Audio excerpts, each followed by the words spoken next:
Greetings, dear ones. I'm Kryon, Magnetic Service.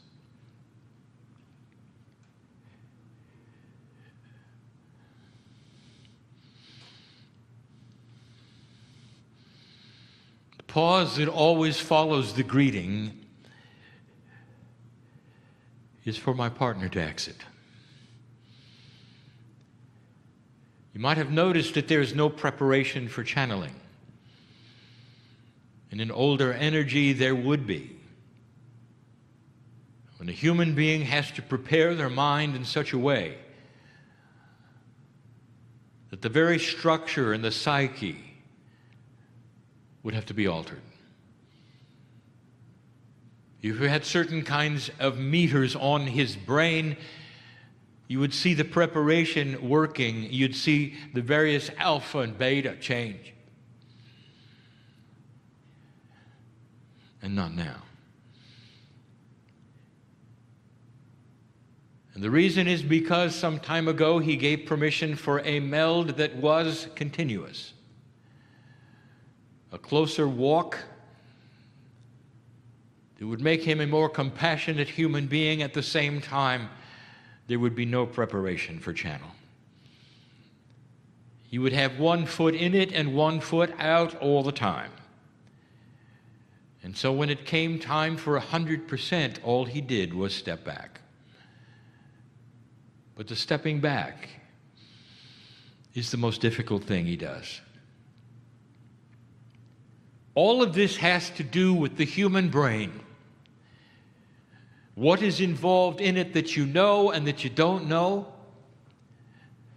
and what is evolving for you to know. The channel tonight, informative, dealing with things we have not discussed before in this way, bringing a new concept forward. And it won't be complex because it's an introduction to an evolved concept of humans as they move forward into a new energy that is going to change the very fabric of their consciousness. And I want to explain things that I have never explained before, and some of them are controversial because of the way you think you have learned, and what you've explained may have to be rewritten.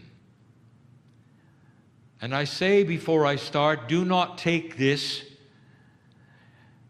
and run with it because I said it.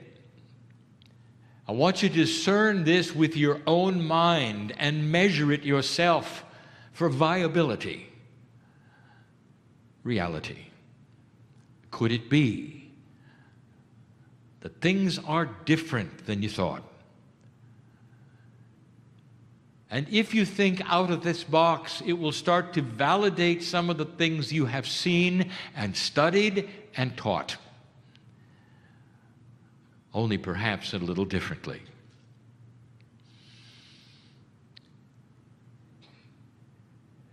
The human mind is complex. And if you had to compartmentalize it and take a look at the different kinds of thinking, it would get even more complex. So far, the best you have been able to do is look at the human mind as a succinct operation of synapse that gives you everything.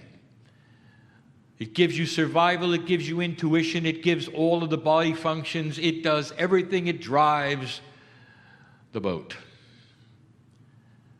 And then you start piecing it together and you've discovered that the right and the left lobes do different things, that they're connected differently in men and women, that you can use them, that you can work with them, you can accomplish things if you try.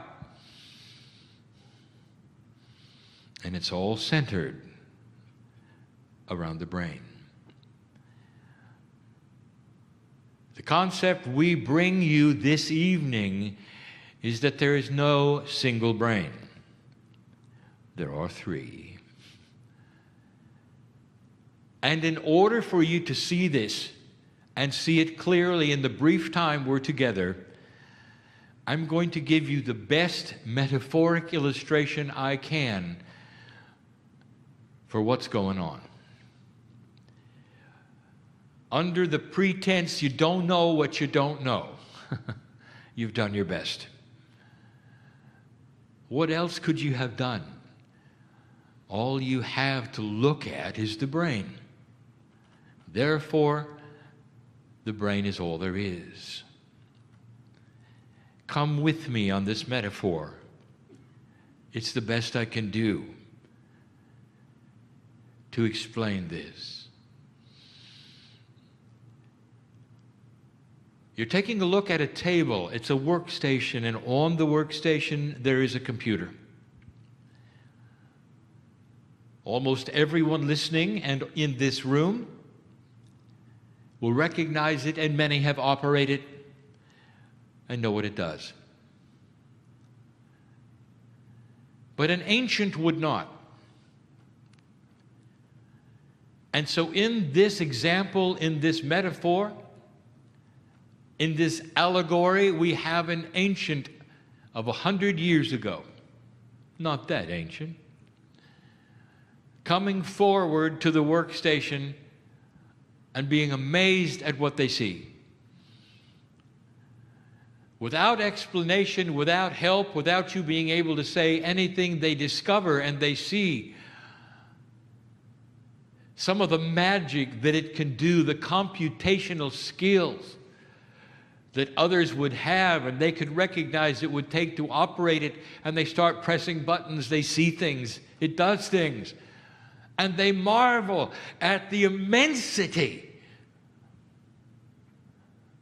They discover Google. The world at their fingertips, all in a box. There isn't anything it doesn't know. All of the languages of the world are in the box. Any piece of information that they ever wanted is in the box. Anything. Amazing beyond belief. It is. And they walk away from the experience with an idea. They can hardly wait to tell what they've seen in the future to those 100 years ago, telling them about a box that does everything. All of the languages, all of the encyclopedias possible. Any question you ever wanted to ask, all of the individuals known through history, all that is there in the box. And that's the story they carry away.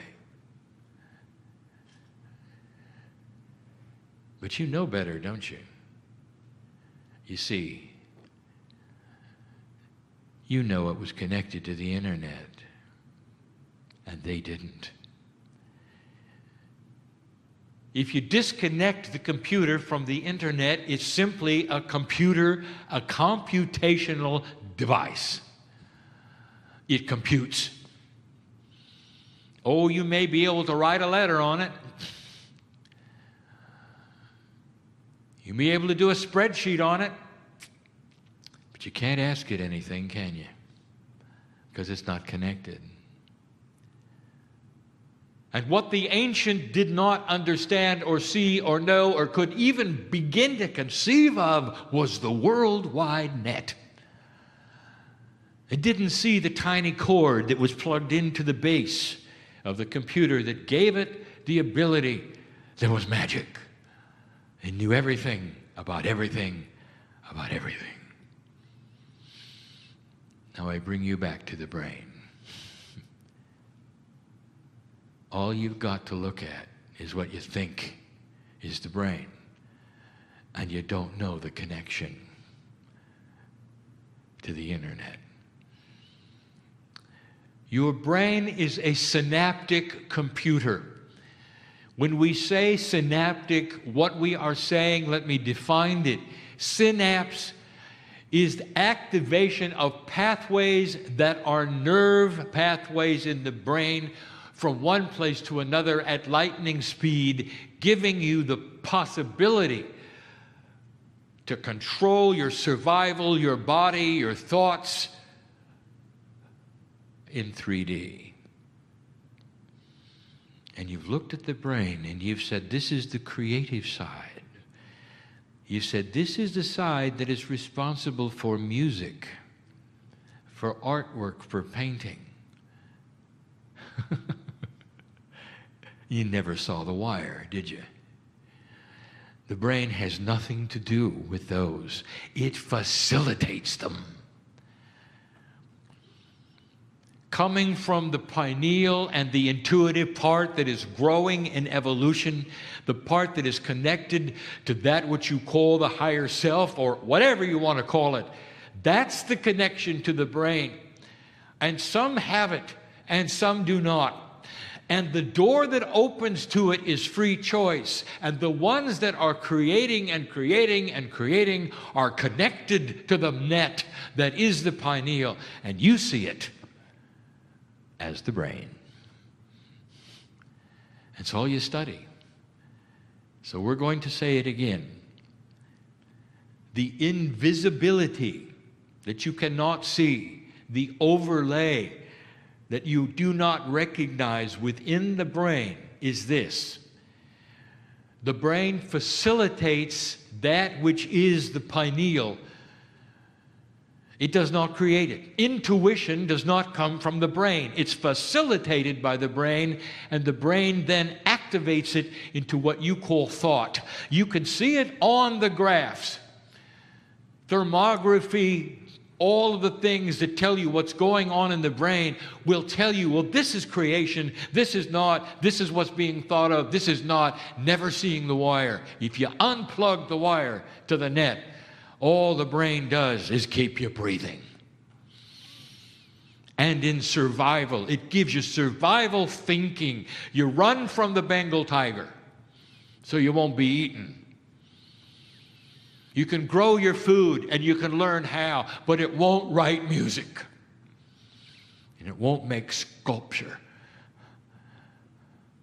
It doesn't naturally think of God.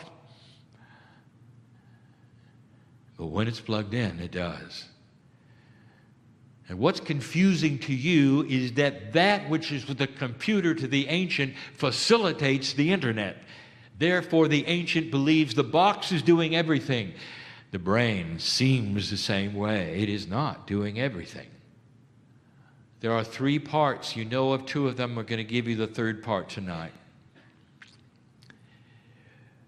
The second brain of the human being that is superimposed upon that which is synaptical and biological is the pineal, and that is intuition. Intuition is starting to grow. It comes from that which is innate inside the body, passed at a greater frequency to you and strength as you evolve. The bridge between human consciousness and the smart body that is innate, that is the strength of intuition. This is being enhanced in the human being to a point where you're going to think the brain is doing better.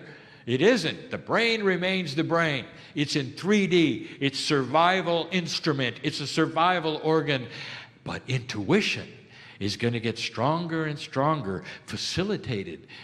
Your internet's getting faster. In 3D, you only see 1, but there really are 3. The evolved human being has a tendency to create light.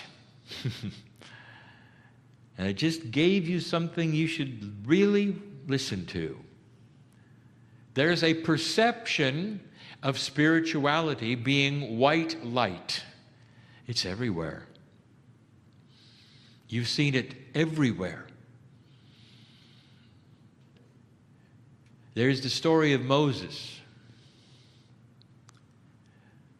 and the burning bush.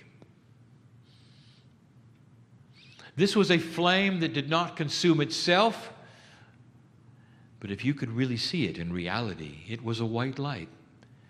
It was a higher consciousness than he had ever seen before, an angelic energy coming through his pineal, projecting it to him. When you have an NDE, a near-death experience, you go to the light. This is more than metaphoric. You start to create something we will call as divinity and mastery. White light coming from you, the higher you evolve. The more your DNA sufficiency is increased, the whiter the light gets. This is a metaphor. But there is truth often behind all mythology, and this is one of those. Dear ones, you are becoming more angelic when you add the third part. We have told you before that there is a mystery going on that involves the human heart. The human heart, dear ones, is the third part of the brain. Science has never understood why the heart has such a tremendous magnetic field. It is higher than any other organ, including the brain, with all of its synaptic power. The heart overshadows it in so many ways. And yet, examination of the heart corporally will give you the information that it simply pushes and pumps blood. And yet, there is more. We gave you the information to connect the dots when the spinal cord is severed in an accident with a human being. The heart continues pumping. The signals that supposedly come from the brain that survive, that make the body survive, are disconnected. The rhythms are gone. And the heart keeps pumping. Digestion continues. Liver continues. Pancreas continues. Reproduction continues without the brain. There is a third element of consciousness centered in the human heart.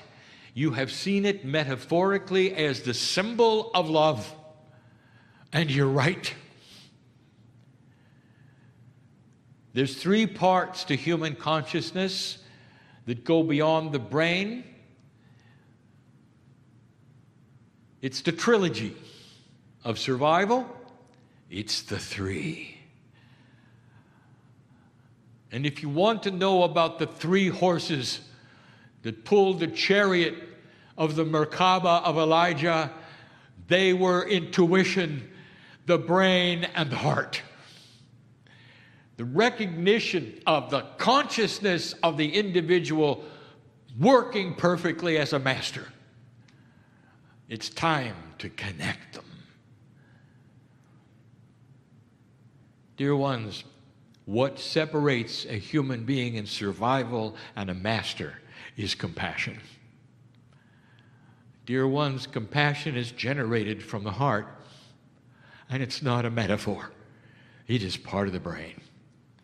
There are things going on in this trilogy that you should understand, connect the dots, start using science to find out, and recognize there are things that are not visible to any spectrum yet that you have not discovered. And the brain is responsible for facilitating them all. And yet, the other two are doing the work. Connect yourself to a bigger picture. That's all we want to tell you now. Something for you to digest, think about, and ask, is it true? Could it be that the human brain was only a facilitator for something bigger? It starts to explain some measurements you never could explain, dear ones. It starts to explain why it is when a human being makes certain kinds of decisions, suddenly the brain acts better. Why is it that corporeal health